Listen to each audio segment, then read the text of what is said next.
Yama. My name is Marley Silver. I'm a proud Aboriginal woman from the Gamilaroi and Dunghutti tribes of New South Wales.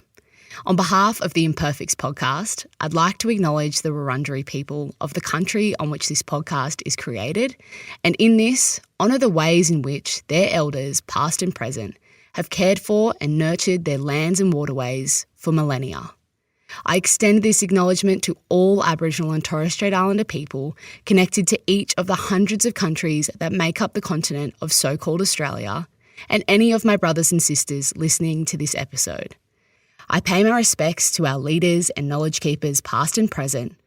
I find strength in our survival for over 60,000 years and acknowledge that sovereignty was never ceded. Always was, always will be. Hi everyone. As you're about to hear, this is a slightly different episode. Today's guest in the Academy of Imperfection is Dr. Paul Callaghan. We sometimes jokingly refer to our guests in the Academy of Imperfection as lecturers. As you're about to hear though, this episode is a little bit more like a lecture. And the reason for that's pretty simple. The more Paul got into his story, the more the three of us just felt like it was our job to listen. We hadn't heard a story like this before and felt like it was a really important story for all Australians to hear. For that reason, we didn't quite feel comfortable jumping in with our usual stories and jokes. This chat with Paul builds into a very vulnerable and powerful conversation. And just a quick heads up, Paul does discuss suicide, alcohol abuse within this episode. If that feels like it's not right for you at this point in time, we encourage you to come back to this episode at another time. We really hope you enjoy listening to Dr. Paul Callaghan.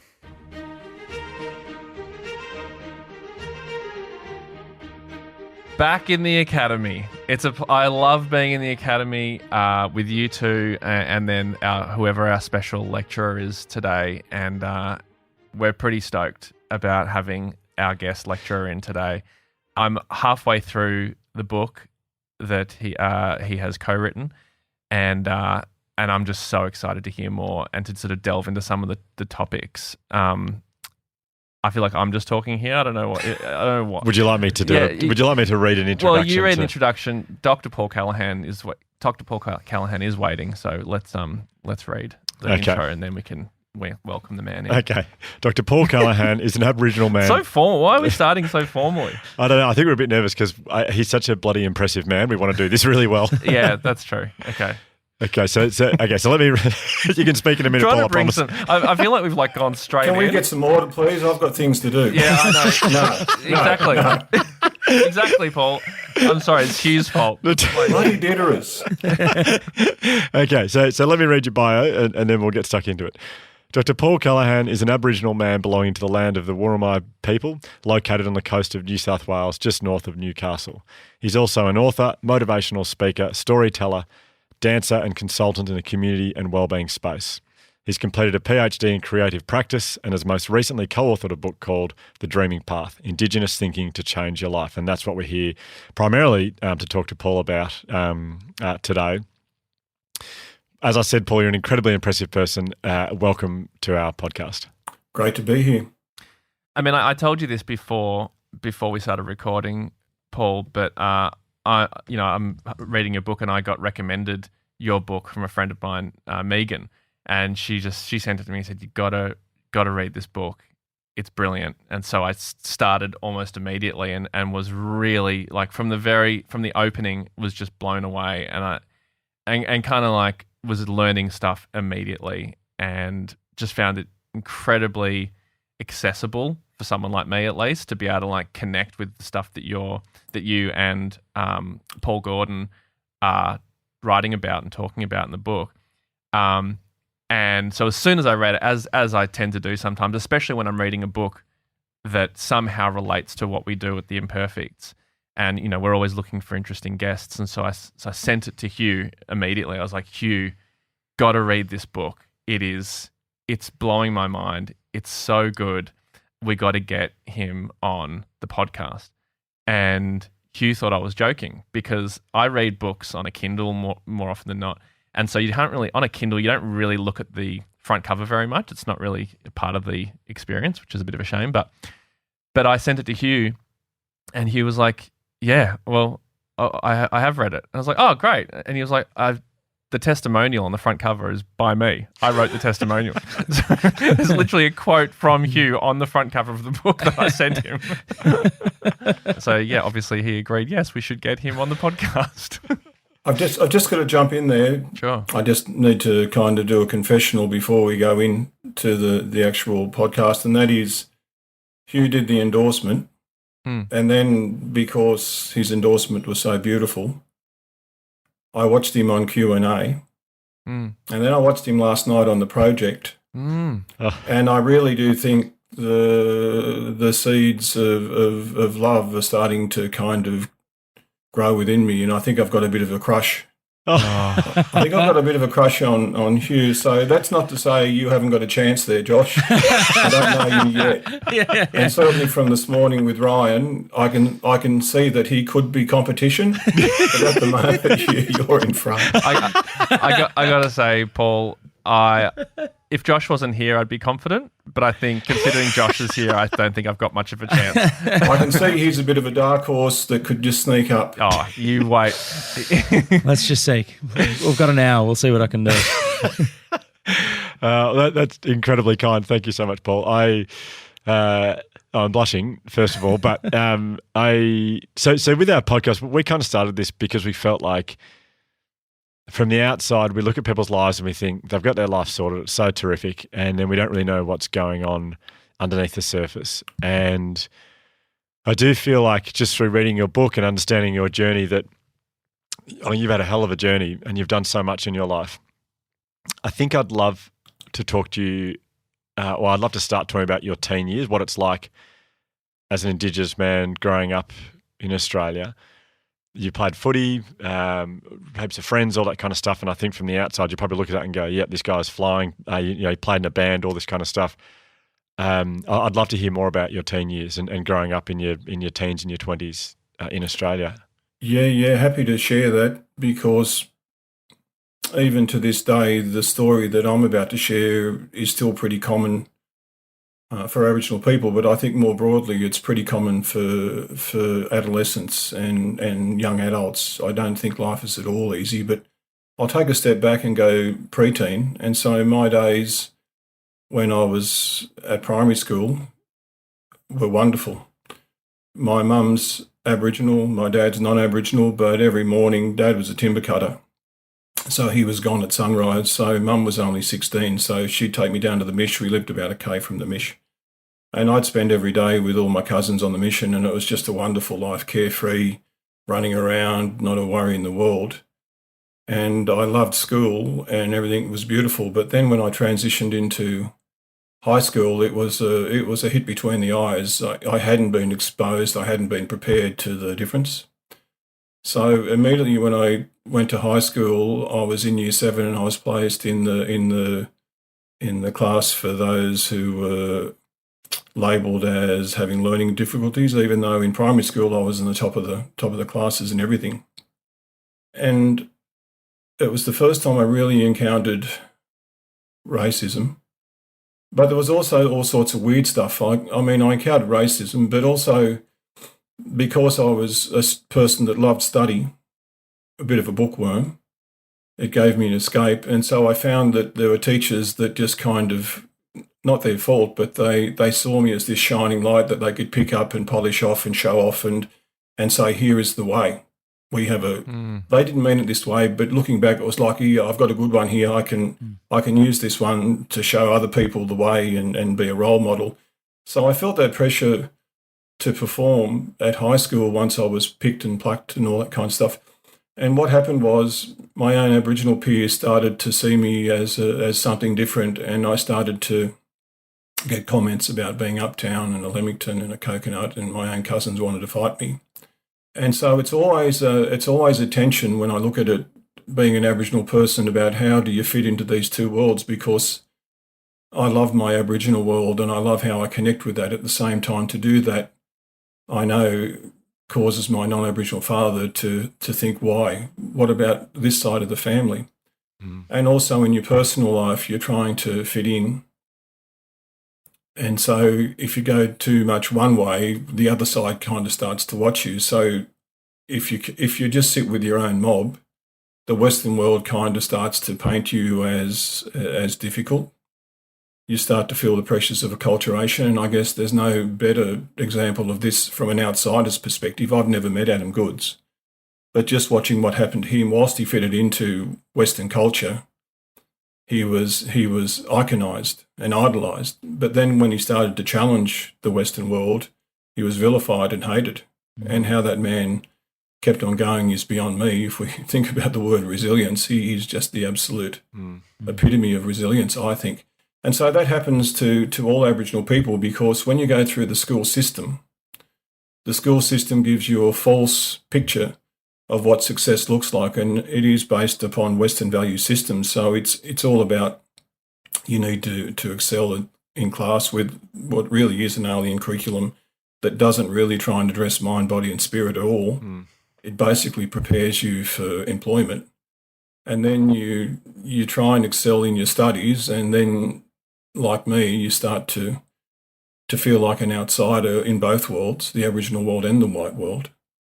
And then you get into the workforce and you're following a path that really is saying you need to embrace materiality, you need to look at income, there's also prestige and power, there's perception. So everything's kind of an external view of what success is rather than going internal and looking inside to who am I. And so when I look at my teenage experience, my sense of identity fragmented totally, and I had no idea who I was. And in fact, everything that surrounded me was there to drive me away from exploring that and to not be the real me.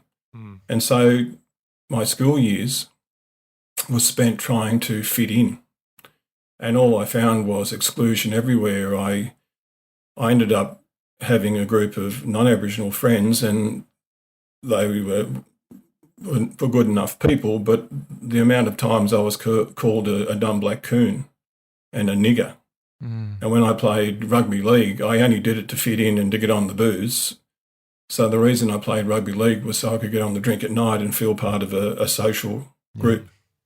But none of it was about playing because I enjoyed it. I was playing because I needed to be accepted by a group of people, because we know that as human beings, we like to feel like we're part of a group.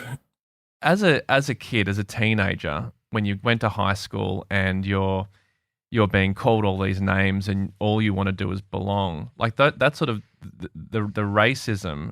I mean, obviously, in simple terms, of course, that doesn't make you feel good. It makes you feel, vilified and other, and I can't even imagine. But I wonder if you would be able to put into words how at that age, how that did make you feel and how that affected your sense of who you were, and if you're able to, Yeah. For me, what I did was I kind of buried all that kind of stuff and didn't feel it a lot, but it was there. Yeah. And so if I have to use a word, it would be empty. I just felt totally empty and devoid. And so I instead of acknowledging that, and I didn't have the wisdom and all the experience and all the maturity to actually look at it and go, what do I do with this? That's something you learn in later years, unfortunately. Yeah. And I didn't really have anyone I could lean on. Yeah. So I just had this emptiness that I buried deep, and I covered it up by trying to be the joker, by trying to fit in.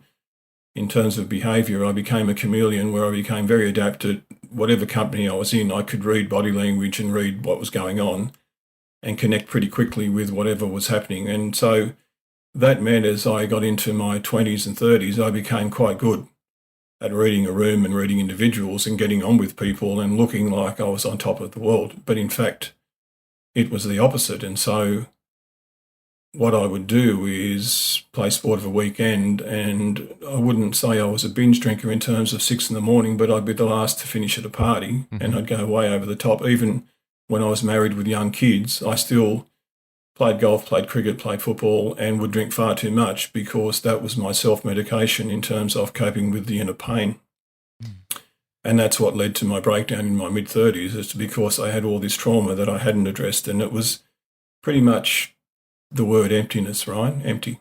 So, and I guess this is the part of your story that I know, because this is where the you talk about this in the Dreaming Path in the book, and it sort of, I guess that makes the context makes a lot of sense now, considering your teenage years.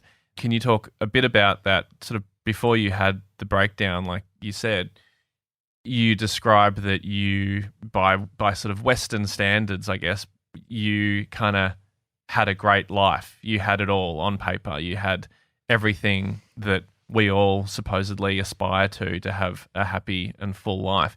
Would you mind, Paul, just sort of like explaining what your life was like, and just paint a bit of a picture of what was going on for you at that time?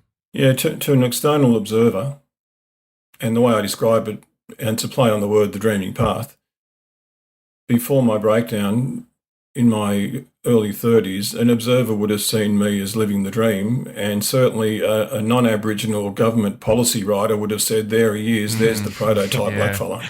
Amazing. Here is the one we want to produce. We want to produce millions of these off the widget line. Yeah. Because in my 30s, I had a diploma in drafting and a diploma in surveying, and I did them in my early 20s because even though I finished in the top 10% of the state in my HSC, I was told by a non-Aboriginal counsellor that I wasn't smart enough to cope with uni and that I would struggle, and I believed him. Yeah. But in my early 30s, I did a commerce degree, and I didn't do it because I was interested in commerce at all. An Aboriginal friend rang me up one day and said, hey, brother, they're signing people up at UDS for commerce degrees, and you don't have to go through UAC. You can just go straight in. What do you reckon? And I went, yeah, I want to do that just to prove to myself I can do a uni degree. I don't care what it is. Yeah. And so I did, and I loved it. And I came through it with flying colours, and I had 2 diplomas. I had a degree. I was married by then. I was working at a university in marketing, but I also was lecturing in economics. I had a house in my traditional country with a water view. I had a lovely, beautiful wife, and we had 2 kids, 2 kids under 5 and one on the way. So if you looked at me, I had a good job. I had a second job. It was all happening. For a moment there, Paul, when you paused to think about how old your kids were, it sort of sounded like for a second that you were trying to remember their names, which I found amusing. Yeah, well, no, I do know their names. So you got that wrong, brother. Of course, no. You thought that wrong. Maybe I was thinking about how do I get your phone number so we can go out and have coffee one day. I don't know. Well, I'm definitely not doing myself any favors in trying to win over your love. I'm absolutely screwing it up. Okay, so you had the dream life, and you having like, I imagine this is the case for so many people, myself included, where on paper you have all the trappings of what seems to be great, but you don't feel fulfilled, or you don't feel happy like you think you should because everything's in place like you've been told it should be. So for you, Paul, it's like, at what point did you, or was there something that happened that made you think, hang on, things could be better here. I'm not happy. Yeah. By the way, Oh, no. I know my kids' names, but I can never remember what year they're born. Okay. In terms of the 3. That's fine. I get kind of confused. I know there was one in 1990, and I know there was one in 95. I think my daughter was born in 93, and she's going to kill me. So I always get really kind of panicky. Details, Paul. You've written the book. It doesn't matter. In essence, yeah, I did know there was something wrong the day I walked down the end of my cul-de-sac and I was going to kill myself. That was kind of wow. That was the bit where I thought, oh, but there was a build-up. There wasn't an aha moment. What happened was, when I was around 34, I was still living the dream, and I was a happy fella to be around. There was a part of me that was really happy, by the way. When I say things were buried, I buried it deep. Mm-hmm. So for the majority of time, I thought I was pretty good too. It was only when I binge drink to the extreme and something would happen and I'd start bawling, that was when the release valve would come, and I'd realise that the cat was out of the bag, and then I'd have to bury it again. And because I didn't want to face that. And what was that bawling, like that crying? Like what? That was the crying of me saying, you're not happy, that this isn't okay, that all this is bullshit. Mm-hmm. But I'd bury it again, and I'd get on with the male, this toxic male masculinity, alpha male thing that we all grow up with, that was very much there. You got to be tough, and so I buried again. Say, don't. I mean, the number of times I've been called a sook in my life when I was younger, and a nigger sook and a black sook, because I am a person that's in touch with my feelings. And these days, people see it as heroic to be vulnerable. So when I'm speaking on the public circuit or whatever, and I have a tear, people go, "You're so brave," but that to me is really sad. Why should a male be called brave when they're open with how they're feeling? And I think we have a long way to go with that. So that's how I was feeling at times. But then when I was 34, my wife was pregnant with our youngest, and she had a really difficult latter part of the pregnancy. And so I was already unhappy, and I could feel something wasn't right, and it was starting to show itself. So spiritually, when I look back now, it was because I wasn't listening to the messages that had been given to me over the years. And so in our way of spirituality, if you don't listen, the door, if you don't listen to the knock on the door, the knock will become louder till at some point you do. And so, which is really funny because Aboriginal people traditionally didn't have doors. So I use a contemporary metaphor that people will probably strike me down for. So the knock got louder and it hit its crescendo. There was a day my wife had splitting headaches, and we took her to the hospital, and she lost her vision. And the doctors were obviously quite concerned. She was in the latter part of the pregnancy, and they said, and her blood pressure was up, and they said, "Look, your wife might have a tumour. We might have to operate today, and you might have to choose who lives, your wife or your unborn baby." Oh my God! So I went back to the university where I worked, and I sat with the big boss, and I said to her, I can't be here today. There was a big public relations thing going on where I had to be an MC and charm lots of people, lots of VIPs from all over the state. And it was big, and I was the kind of linchpin, I guess, in some ways to connect it all. And I said, "Look, I can't do that. I've got to be down by my wife's side." And the boss said, "No, you can't. You have to do this. And when you're finished at 1 o'clock, then you can go down and be with your wife." And we didn't have mobile phones back in 1995. So I did the gig. And in between being funny and connecting with all this audience and all the stuff that you do, in the background I'd be silently crying, thinking I don't know if my wife's alive or the baby.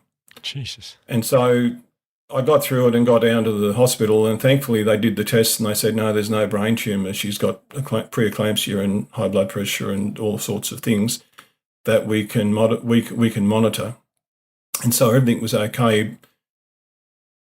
But I was a bit of a wreck, and when I finally fell apart and I saw a counsellor, they said that was the bit that cracked me. They said, "Why did you do that? Why did you not go down and be by your wife's side? Why did you go to work?" And I said, "Well, that's what you do. You've got to be loyal."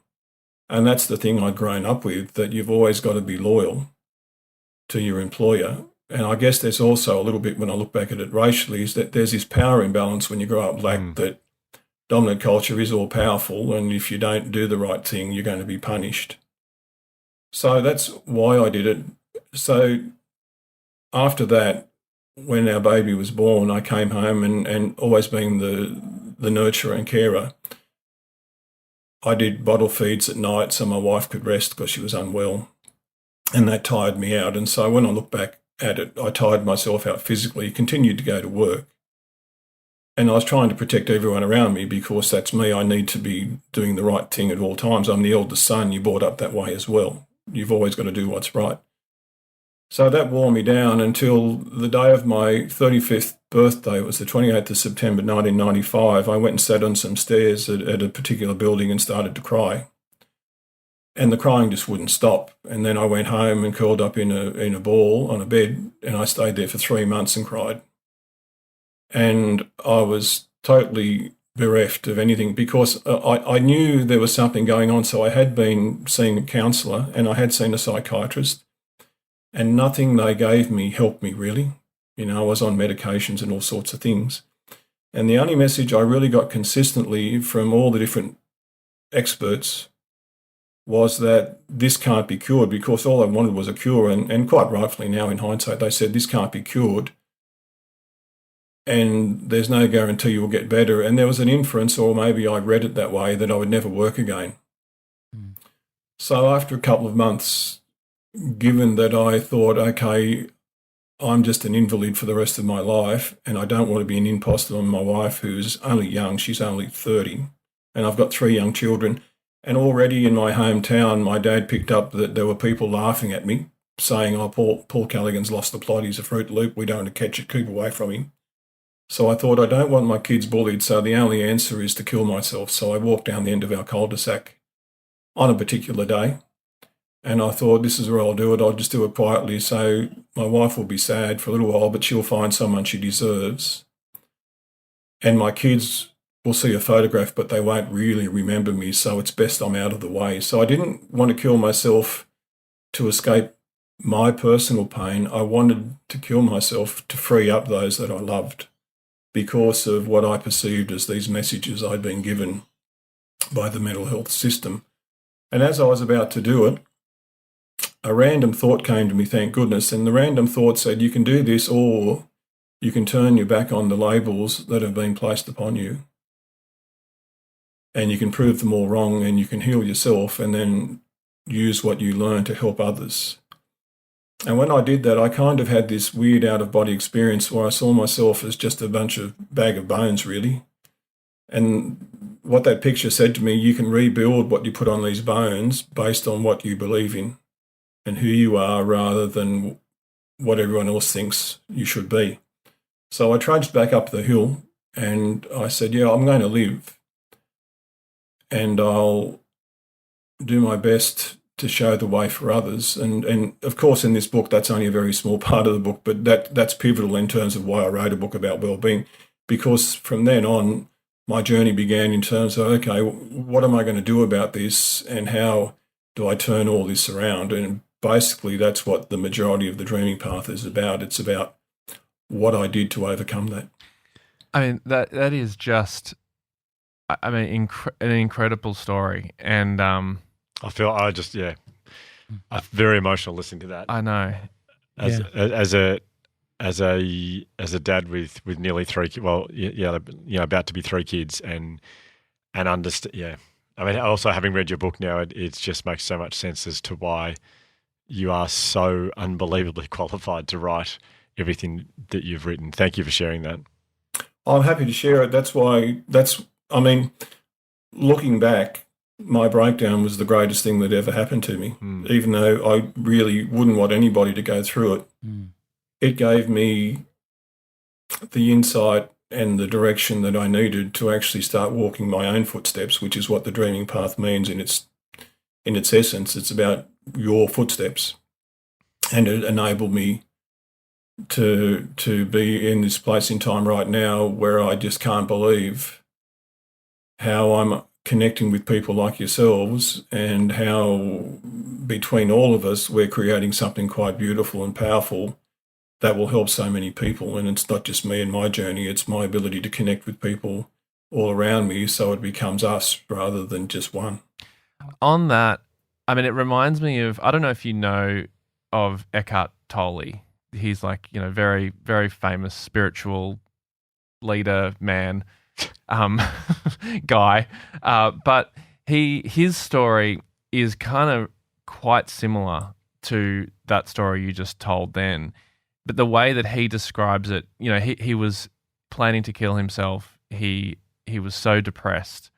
And just as he was about to do it, he had a sort of similar revelation that it just sort of came from seemingly nowhere. He talks about it in terms of like the death of his ego, and then he was able to kind of live without his ego. And I thought it was really interesting what you said about you just saw yourself as like a bag of bones. Yep. Do you mind just quickly talking about that a bit more, and whether you see it as like an ego, like what do you see that as? Where did that come from? That thought that saved your life and is now changing so many people's lives. Like that is just quite a miracle that you just thought that. Yeah, it was a miracle. I mean, because I follow my spirituality, that to me, that was just my old people reaching out and saying, you have a choice here. And quite often we don't think we have choices in life, but we always do. So to me, the miracle was the old spirits reached out to me because I was in country.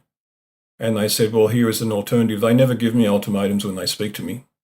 They say, here are options for you to follow. So that's the spirituality part of me. And certainly in writing this book, I don't push our spirituality as something that people must follow. I say, here is an alternative way of thinking that adds to all the beauty and wisdom of the universal truths in all the spiritualities across the world.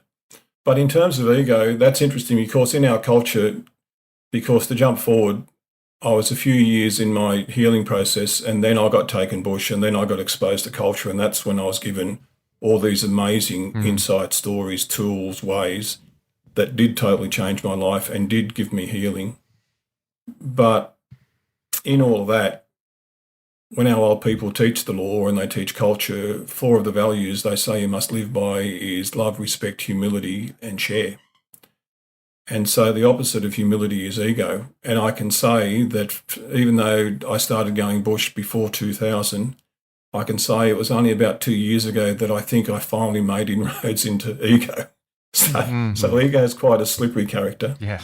And even though I did go through a lot of awakening and spiritual growth, ego was one of those last bastions that I really didn't get on top of. So I couldn't say that back in 95 it was the death of ego that was my saviour at all. It wasn't that at all. In thinking about it, it was the death. It was kind of ego, but it's not. What it was, a counsellor that ended up becoming a really great friend that I ended up taking bush and showing him culture. Amazing. He said to me something really profound, and it's in the book. He said, Paul, I can't say I know how you're feeling, but I can say this is a message to you, from you, about you. And I totally get that.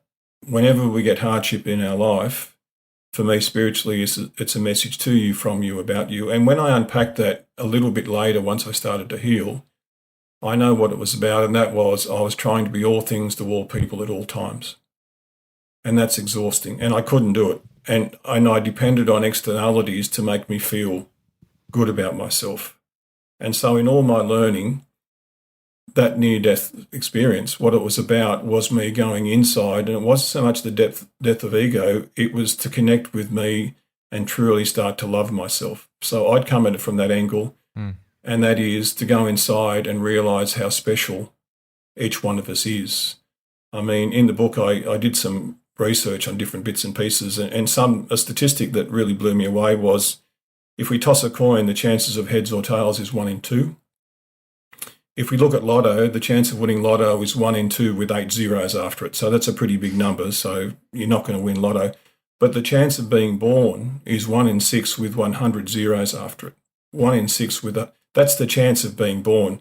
So the chance of being born is highly improbable. So if nothing else, that says, hey, we're here for a reason. And in Aboriginal culture, the old people teach us we're conceived in love, we come from love, we're born in love, we live in love, and when we're finished, we go back to love.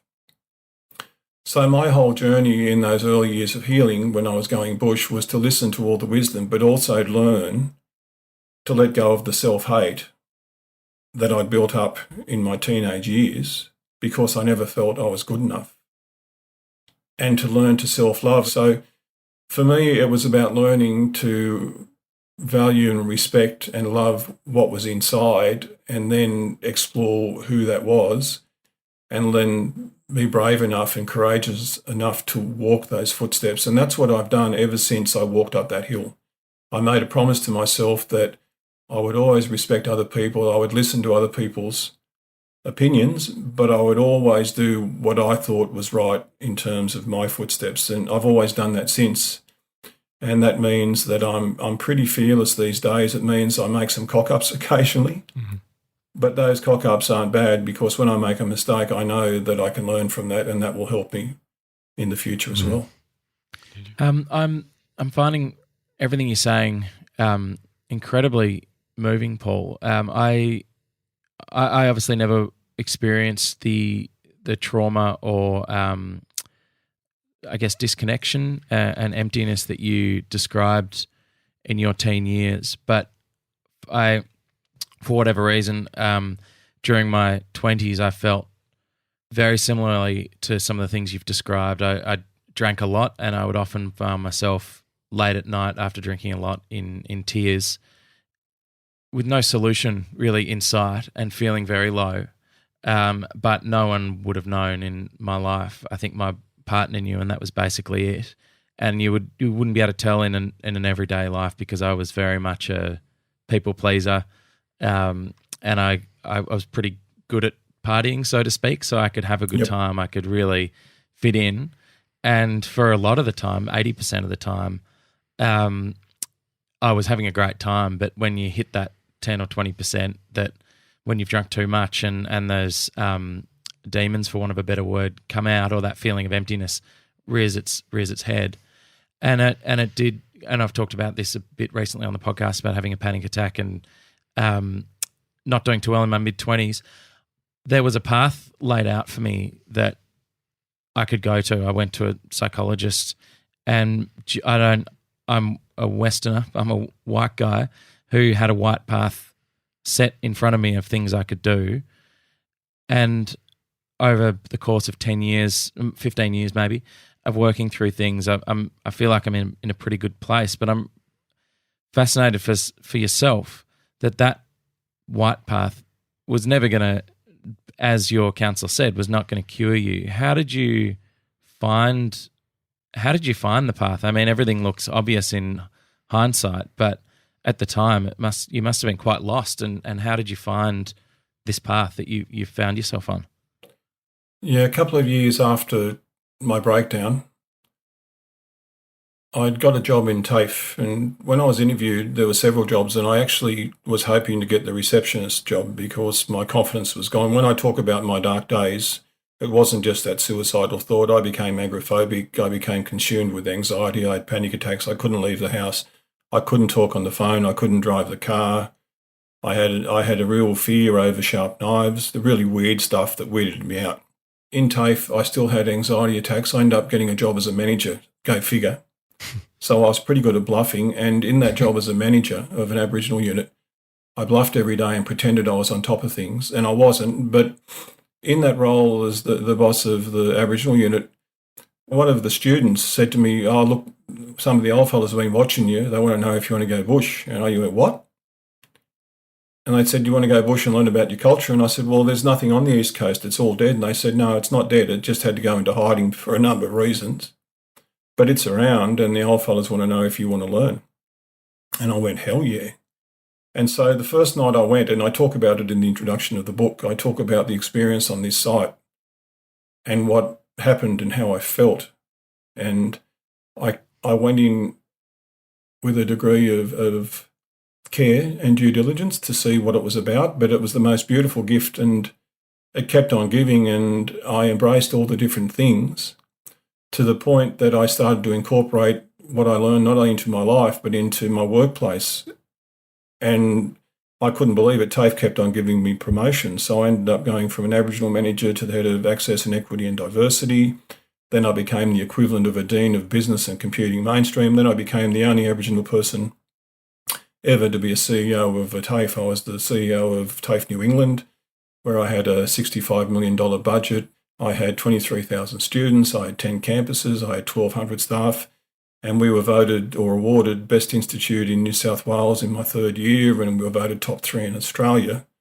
And this is all from a little black fella from Crewe Mission who didn't have shoes until he was 5, that had a breakdown and was going to kill himself when he was 35. And at 40, I think I was 49 when I became a CEO of TAFE.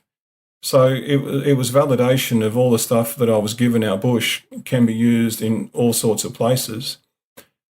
And I was aware of how valuable it was, so much so that I said to Uncle Paul Gordon, who has been the most amazing teacher of my life, I said, "This stuff is so beautiful." And I said, I read a lot of other stuff from Hinduism and from Buddhism and Christianity and other scriptures. I said, "I think we need a book about our stuff to sit there beside all the others. What do you reckon?" And he said, "Yeah, let's do it," because he said our culture is meant to be shared with all people. we don't need outsiders. We need unity. We need everybody to be coming together across the world. So if we can help in that, let's do it. And so my healing journey became really powerful for me in terms of Western world success. But what was really important is as I started to heal, I'd always wanted to get back to the old me. But what happened was I went way past the old me and left him back in the distance and became the real me. And that's my message for everybody that's listening to this podcast. Don't yearn for something in the past. Really aim, and it requires courage to become the real you. Because when I make an observation, the old people have a saying, when we leave this world behind, all we leave behind is our story. So make it the best story possible. Mm-hmm. And so when I watch people, I look at them and I feel sad, even though it's not my place to judge. I don't see many people living the best story possible. What I see are a lot of people living the busiest story possible. But my journey taught me it's not about how busy you are. It's about embracing every day and getting, I call it finding the magic in every day and sucking the marrow out of every day and really embracing it, because you don't know if there's a tomorrow. And I certainly do that. I have to be disciplined. Every now and then I'll have a bumpy day where I wake up feeling a bit kind of down, as we do at times. And they're not bad things because they remind me of my lessons. And so every now and then I'll have a bit of reflection. And in terms of mental health, you need to be disciplined about it. If you go back into the same old self-defeating patterns, then that knock on the door from the black dog will come, and then it's a chance to go, okay, I need to fix this and get back into good habits. So good mental health hygiene is really important, and I do a lot of work with my consultancy in the Aboriginal mental health space at the moment, and it just reminds me and reinforces me the importance of cultural identity and for Aboriginal people culture. But something I've been talking about at length lately is when you look at the socio-economic indicators for Aboriginal disadvantage, there's no doubt we're disadvantaged in all indicators. But for many Aboriginal people, we're quite advantaged in terms of our connection to spirit and country and culture. And if you look at non-Aboriginal people in Australia, they may well be economically advantaged, but they're spiritually disadvantaged, and so they're missing out. So part of what I've realised with the book is it's me and Uncle Paul reaching out to say, here is the gift of the oldest living culture in the world for you to read, and just take the pieces that are relevant to you and become one with country, the land, but also become one with the oldest living culture, and we can sit around the fire together and be one, because the Aboriginal definition of health says that I can't be healthy unless I'm healthy in mind, body and spirit, and I can't be healthy unless everyone around me is well and unless country is well. So as an Aboriginal person, this country can't be well unless we're all well, and we're not well at the moment. It's really nice hearing you say that, and almost, I mean, obviously the fact that you both wrote this book is permission enough for what I was feeling. But when I was reading it, how, like, I want to be able to take on a lot of these things, but as a white guy, what right? I don't know if that's the right way to put it, but what right do I have to take on all of these lessons and to sort of take on these, to go bush, for example? Yep. is an idea that just that really speaks. Like, that would be amazing. Like, I just feel like that would be incredible. Yep. But am I? How do we do it? How do we go bush? How do we do it? Or do I have the right to do it? You know what I mean? Yeah, well, firstly, I'm just one voice of many Aboriginal people, so I'm very careful to say at the start of the book and also in my conversations that I'm just one person with an opinion, and so is Paul, and we can't speak on behalf of everybody, but we do give insights for you to think about, and then what we hope to inspire is for people to feel part of this rather than outside it, and then to connect with local elders and local communities and seek that kind of guidance and connection at a local level. Having said that, you say a really important word there, Ryan, that's so different between Western and Aboriginal ways of thinking. In many ways, the Western world is one of rights. People say, I have the right to bear arms in America. People in Australia, I have the right to drink when I'm 18. I have the right to drive a car. But are you responsible with that right? So the Western world doesn't necessarily focus on responsibility. The Aboriginal world is totally anchored in responsibility, has for tens of thousands of years. And so why I say that is important, that as an Aboriginal cultural person that I am, I don't have any rights, but I have a responsibility to share our culture with everybody that lives on this land. We that have been on this land for a long time, we're part of a bigger family that includes trees, birds, fish, insects. Everything is all part of this country. That's all family. Because in our spirituality, the old people say, if I love my mother, Mother Earth, if I listen to her, if I learn about her, if I dance for her, if I sing for her, if I care for her, she'll always give me what I need. And so she has. And the metaphor is, you look at an unborn baby inside a human mother's belly, that baby doesn't have to worry about anything because the mother will care for that baby until it's born. And the old people say Mother Earth, this continent called now Australia, is the same if we care for the continent. And so we have a responsibility to share that learning, and it's there for everyone that lives in this country, because if you think about it from a strategic kind of scientific specific way, if everybody in this country cares for the country and cares for each other, then it's going to be a better place, and that's better for the country and everyone. And the dreaming path itself is a Western term that captures a term called the Nyurumpar. And the Nyurumpar is our word for the law, and the law in essence at a strategic level. The law says, I must care for my place and all things in my place. And so that is the cornerstone of the law, and the role of someone who shares culture is to share that with everyone that lives in this country so they can care for this place and all things in this place. And imagine what Australia would be like if we all cared for each other and all cared for our place. Imagine what the world would be like. Mm-hmm. It would be a beautiful place, and that's the way traditional Aboriginal Australia was. There were no wars in traditional Aboriginal Australia. There were skirmishes, but you won't find a burial site with hundreds of people who died by the spear. You'll only find that since the massacres, since 1788. When you connect with nature in our way, and most people, when you look at COVID, people, what did they miss? They missed connected with each other, and they missed connecting with nature. And what does the Nyurumpar say? I must care for my place and all things in my place. So they're actually feeling the law. They're missing their place and all things in their place, including people. So when we came out of COVID, a lot of people connected with nature. In our way, when you connect with nature, it's far more than sitting in a pretty place. You're connecting with your family. When you sit down with those trees and by the brook or by the river or up in the mountains or by the sea, you're connecting to country. That's family and with your mother. And so that's when you truly don't have to feel alone at all. That's when you can feel connected to something that's much bigger than you. When I was first sent the book to read by Tom, I remember he explained what it was about, and I thought, I mean, this is the oldest surviving culture in the world, and they've now survived 250 years of colonial oppression.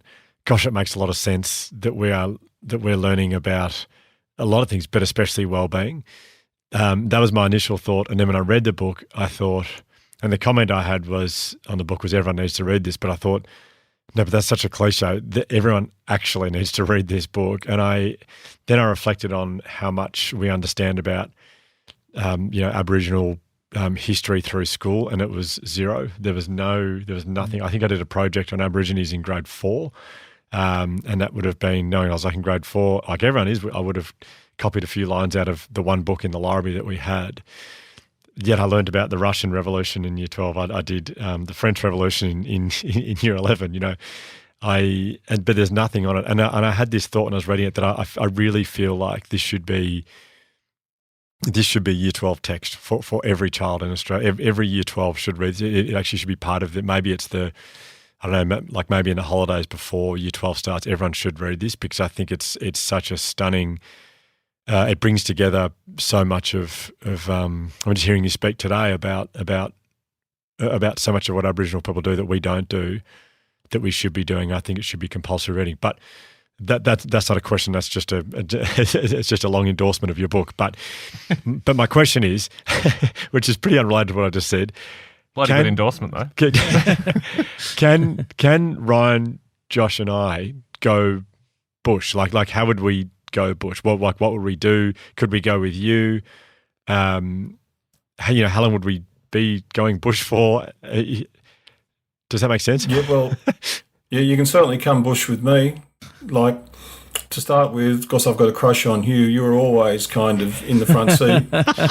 What can I do, Paul? I'll carry the bags. But despite Ryan's misreading me, I think we can probably throw him in the back of the ute, maybe in the back seat, I don't know. Yeah, I'll do anything. And the fact that Josh has admitted some of his struggles, I like him, so he can certainly sit in the back seat, possibly with a can of Diet Coke because we need to look after him. Yeah. So, yeah, you can come with me. I mean, there's a lot of us that go bush in terms of my network, but there's also a lot of other people that go bush all throughout Australia. And again, and in terms of my network, we're throughout New South Wales, Queensland and Victoria to start with. But there's others. We're not the only ones. I'm not trying to position us as being better or best or whatever. There are lots of Aboriginal people going bush and sharing culture in lots of different ways. It's a matter of exploring that at your local level, but also through people like me. Yeah, of course. And if you put it out there, there will be people. But Aboriginal people, we have a responsibility to share, but we've got to be careful about that because there's people that come for the wrong reasons and try and use what they're given to try and cause harm or do improper things. So we have to be careful. And so people that come bush have to be patient, but it's there for you. That's why we've written this book as an introduction to encourage people to think about that and to not feel like outsiders. I've never met an elder yet that isn't happy to sit down and share story and connect with people. And throughout Australia, I've heard stories and I've seen it where old Aboriginal people will quite happily take a non-Aboriginal person and show them things, and over time, if the person is really respectful, they'll even make them their grandson or their granddaughter and make them part of their family. Wow. So this is my hope. I mean, my hope is that the book will be read in schools and also that universities start to embrace it. It is my hope that it will start a dialogue where people feel comfortable to explore their local connections with Aboriginal people, but also to connect with people like myself and others and go bush and sit there. And in terms of your comment, Hugh, about how long, you go bush forever because it's your mother. She's there for you.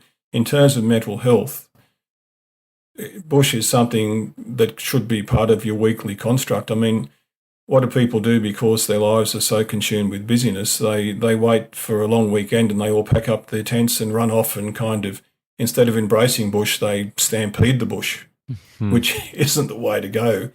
You need to go there regularly. I mean, the way our old people describe it, if you go bush regularly to regular places, those old spirits will start to waken up and they'll start to know you. And when they know you, they'll trust you and they'll start sharing and embracing that you're there. And so it's about going bush and walking gently. But even if you can't do that, I tell people some good practices to remind you to connect with nature is to take your shoes off every night and just go and rub your feet in the grass and feel how good it is to get dirt between your toes. Most people don't do that. How long since you've done that? But when you're a kid, you're always running around bare feet. How many times when you're a kid you'd lay down and look up at the sky and look at the clouds? We don't really appreciate what nature gives to us. I mean, it's a cliche, but without nature, we'd be dead.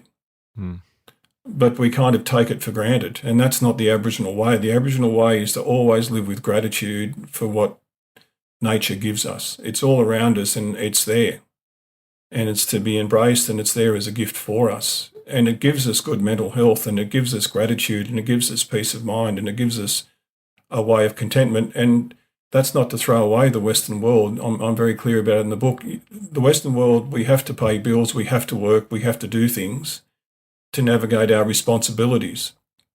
But bringing the two worlds together is a way that I know for most people will give people a better story. And at the end of the day, it's our story that matters. I'm so moved by this conversation, Paul, and on the topic of gratitude, I'm so grateful you've joined us today and shared so generously your journey, and I really, really hope many people go and buy your book. Would it be okay if we finish would you be comfortable just repeating the Aboriginal definition of health? Because I really want people to reflect on what on what that is, because I think so many people who are feeling lost at the moment, I think if they come back to this, I think it could have plenty of answers for them. So are you comfortable to repeat that? Yeah, because you're my man crush, so I'll do whatever you say. I've got so much work to do. Me too. So the Aboriginal definition of health, I mean, the Western definition of health is to try and remedy a perceived ailment so a person is able to function somewhat normally or in some kind of, that's roughly it. I'm not a clinician by any means. But the Aboriginal definition of health is quite different. The Aboriginal definition of health says, for me to be well, I need to be well mind, body and spirit. And you think about the school system, it doesn't prepare us for mind, body and spirit. The traditional educational system did. So to be well, we need to be well mind, body and spirit. But also we can't be well if someone's left behind. So we need to be well mind, body and spirit, but so does everybody else that lives around us. And so does the country. Beautiful. That's great. Paul, thank you so much, mate. It's just, I think we've all absolutely loved this. And like we've said a number of times now, but if you listen to this podcast and you've chosen to listen to this episode, I cannot encourage you enough to try the Dreaming Path. It certainly gave me a connection with Aboriginal history and culture like I've never felt before. And it feels like it's the gateway for me to sort of start learning a lot more and to read and to go bush and to try these things that maybe before the book I wouldn't have necessarily prioritized. But so for that, thank you so much, Paul. Welcome, my brother. Paul, I look forward to having coffee with you, and we can possibly invite the other two. We'll have a chat about it later. Yeah, well, I'm a bit still, we'll see. But me and you, definite, we're on. Cheers. Awesome. Thanks, Paul. Thanks, Paul. Paul, thanks so much for your time today. We really appreciate it. All the best, everybody. Cheers. Thank you. Thank you, mate. If this episode has been triggering for you, we strongly recommend Lifeline on 131114. The Imperfects is hosted and co-produced by Hugh Van Cuylenberg, Brian Shelton and Josh Van Cuylenberg. This episode was produced by Bridget Northeast, edited by Andy Hall, filmed by Andy Poole and social mediated by George Martin. A special thanks to Dr. M for her expertise and guidance. We'd also like to thank the Resilience Project for their ongoing support. Our acknowledgement of country was delivered by Marley Silva, and you can find Marley's podcast Chicks and Balls on all the podcast platforms.